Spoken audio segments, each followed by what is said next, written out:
We're here today to ask for the media and the community's help in furtherance of an investigation into a subject known as Matthew Ryan Bucher. He is also known by an alias on the internet as Matt C. Percin. Mr. Bucher used these various different photos to contact underage girls on the internet who on multiple occasions is believed to have had sexual contact with girls well under the age of consent in Kentucky. Mr. Bucher was arrested by the Kenton County Police Department after an investigation on June the 29th, 2016. He is currently incarcerated in the Kenton County Detention Center where he remains, and I apologize, I don't know what his bond amount is, but he remains incarcerated in the Kenton County Detention Center. He has been indicted in two separate cases in Kenton County. The first case, Kenton Circuit Court case number 16 CR 703, where he is facing 1 count of second-degree rape, 6 counts of promoting a sexual performance by a minor, and 6 counts of possession of matter portraying a sexual performance of a minor. Kentucky law caps the punishment for the total for all those crimes were he to be maxed out. The cap on those would be up to 70 years in prison. So technically the range would be anywhere from 1 year to 70 years in prison. Each of those counts of that indictment involves the same minor female victim. He is set for trial on those charges July the 18th, 2017 at 9 a.m. in the 4th Division of the Kenton Circuit Court, which is courtroom 6A. He's also been indicted in a separate case, which is Kenton Circuit Court case number 17 CR 026 for 4 counts of possession of matter portraying a sexual performance of a minor. That case pertains to images of child pornography that we believe to be downloaded from the internet. The investigation of the Kenton County Police Department involves a forensic download of various electronic devices that were seized from Mr. Bucher, including computers, cell phones, and the like. From those devices, detectives had recovered in excess of 60,000 images of child pornography. Obviously, Mr. Bucher stands the possibility of being indicted on additional counts then in the second case for the possession of matter portraying a sexual performance of a minor. However, during the search of those electronic devices, detectives have also discovered pictures that were taken with the same camera used in the first Kenton Circuit Court case for the promoting a sexual performance by a minor.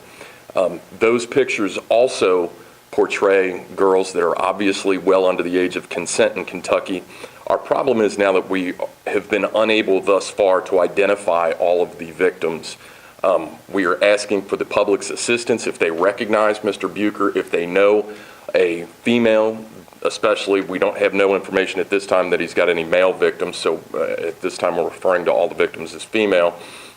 If they know an underage girl who has had contact with Mr. Bucher, that they can either speak with the underage girl and see if she's got something she needs to report to police, or if they want to contact Kenton County Police and provide them with a picture, the police can compare the photo to the ones they've recovered from the electronic devices seized from Mr. Bucher and see if the photo matches one of the victims in this case. Bucher is a bad guy. He's the worst of the worst. We don't know how many victims potentially that this gentleman has, how many people he's victimized. We do know they could go from as far as Dayton, Ohio to Louisville, Kentucky. I do want to mention Mr. Bucher. He drives a silver 2013 Mazda CX-5. And I'm telling you this for a reason. There are people that have probably been in contact with Bucher that are ashamed to come forward and report what happened to him.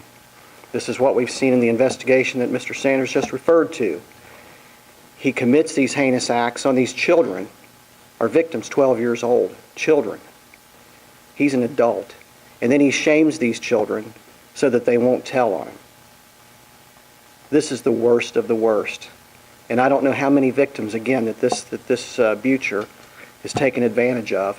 But what we're asking is if anyone has had contact with him, if anyone has seen him or knows someone that has had contact with him, we're pleading with you to please come forward, because we've got to stop this guy.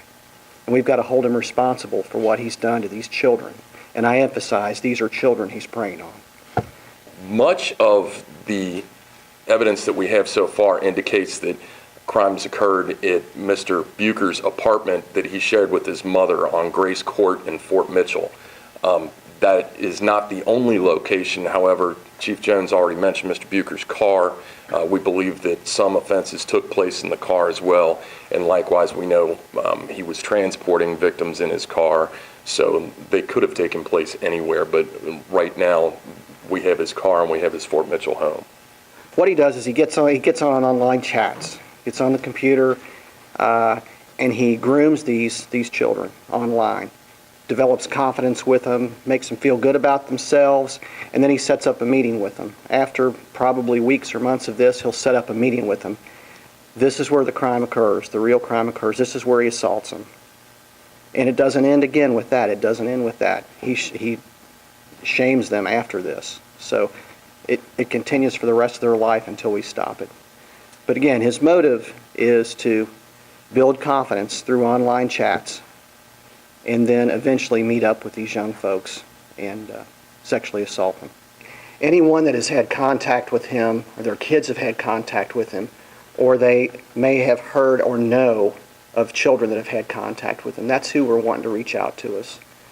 If they have information for us to share to help keep him put away, absolutely, we'll talk with them. We'll talk with anybody right now. And we have a number. I'm going to go ahead, if I could give you that phone number. It's a special hotline set up just for this case. It goes to the investigators at the Kenton County Police Department, and that's 859-240-8548. What's happened to some of these victims? I mean, it's already happened. But what they can do by coming forward is make sure that this doesn't happen to another child or another little girl. That's going to be their contribution to this, to keeping this guy put away. By stepping up, they're going to save somebody else, and that's kind of what we're asking people to do right now, is come forward and save countless other children from this same experience.